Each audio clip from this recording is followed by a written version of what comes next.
everyone, I'm Jessica Hunter here again at the UHealth Fitness and Wellness Center at the University of Miami School of Medicine. If you've been following along, you've completed your 8 weeks and hopefully have done your recovery week or about to do your recovery week.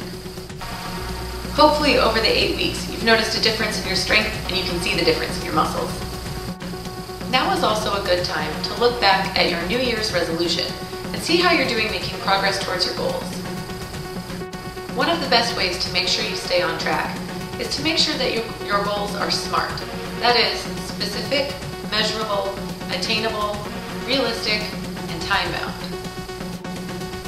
For example, saying you want to lose weight is a very common goal, but it doesn't give you any information about how much or by when you would like to achieve it. But saying that you would like to lose 5 pounds by the end of March is very specific, you can measure whether or not you lose it, and it's definitely attainable, considering that a good rate of weight loss is 1/2 to 2 pounds per week. This type of goal is an outcome goal, that is, the actual thing that you'd like to achieve. But in order to achieve this goal, it's important to set a series of strategic goals, that is, the steps that you will take or the changes you will make that will help you reach the outcome that you desire.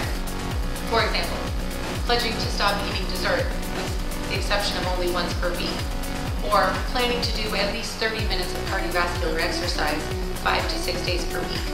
These are the steps that you'll take, the actions that you will follow, so that you can reach your outcome.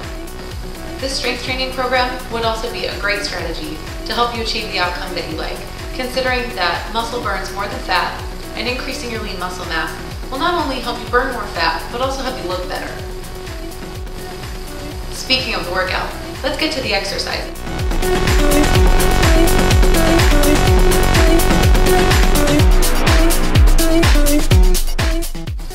During this round, we will be doing the exercises as a circuit, meaning that you will go through all exercises one time before you start over again to do your second set, and then again for the third set.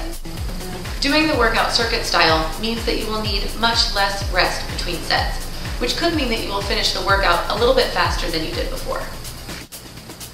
The set and rep goal will be the same over the 8 weeks. Here's what it looks like.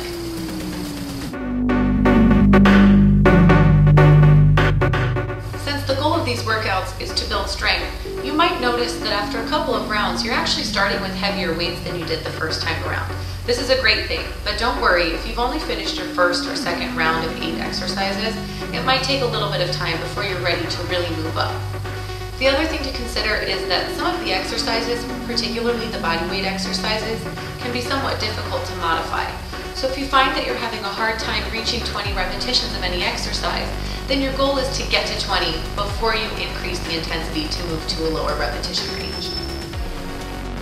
As usual, make sure the weights that you choose are very difficult for the rep goal. Don't forget, before you begin any workout, make sure you begin with a warm-up, which could be a general warm-up such as walking, biking, elliptical machine, or you can follow one of the dynamic warm-ups that I have posted. Have a great workout!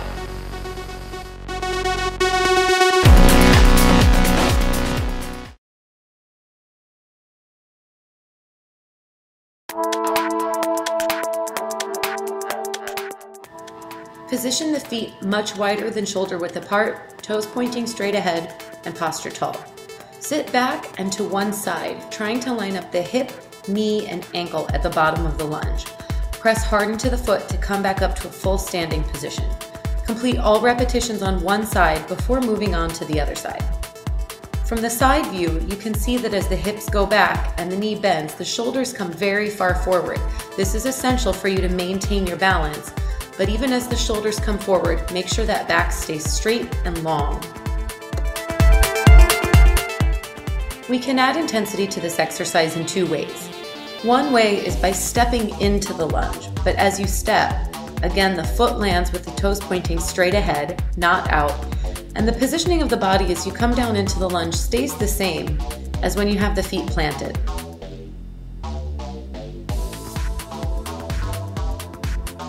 You can then increase intensity by adding resistance with dumbbells.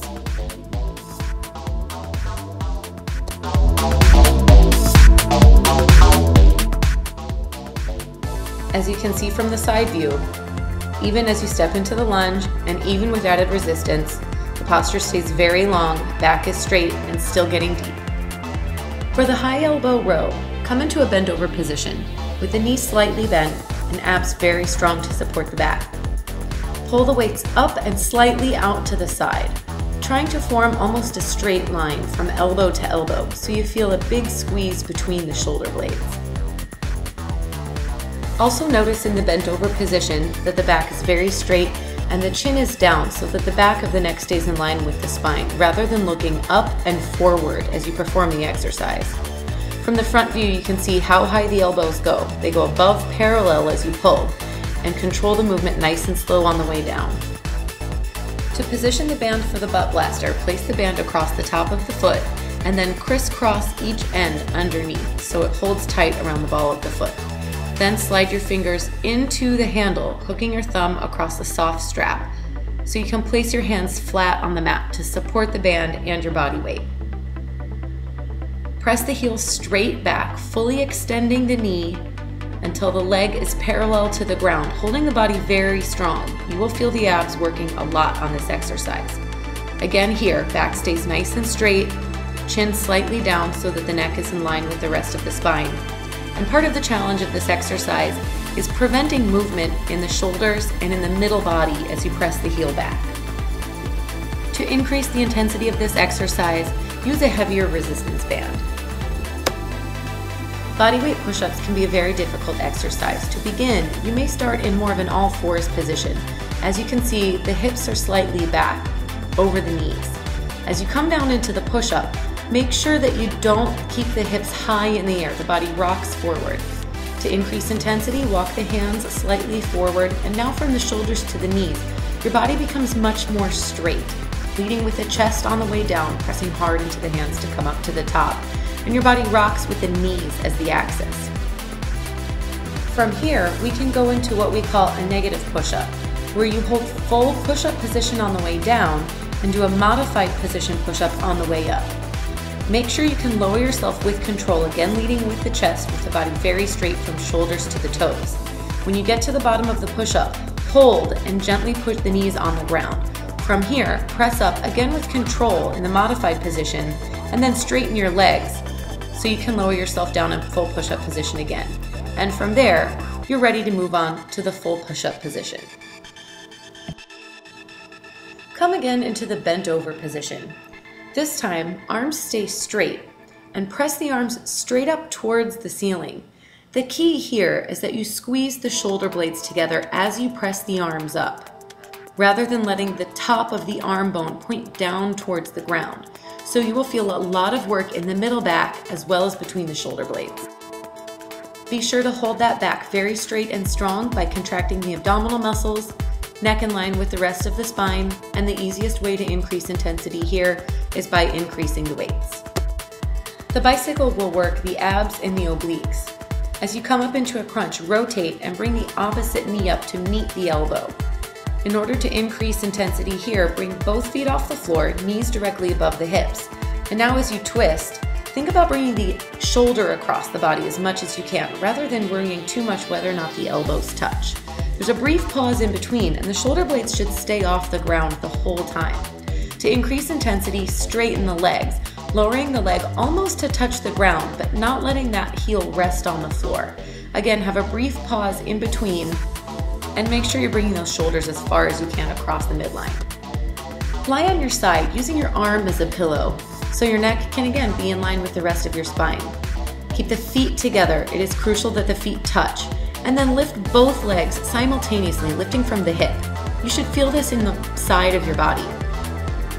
To increase intensity, hold a medicine ball between the feet. This also ensures that you keep your feet together and activate the obliques rather than the hips, and increasing the weight of the medicine ball will increase intensity. Come onto your hands and knees, with the knees directly underneath the hips and the hands directly under the shoulders. Again, back very straight, abs engaged, and chin slightly down so you're looking at the floor.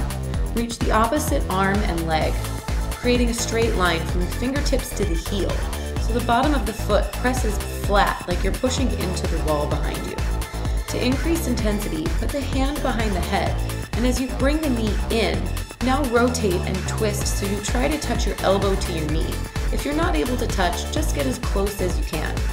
In order to increase intensity, as you open up, rather than coming down, squaring up to the floor, open up that shoulder, pointing the elbow up to the ceiling and looking over the shoulder as you reach up. This will get more rotation through the obliques, the abs, and even the lower back. I hope you got a great workout. As always, if you have any questions about these exercises, please don't hesitate to send me an email or leave a comment. And if you like the workout, share it with your friends.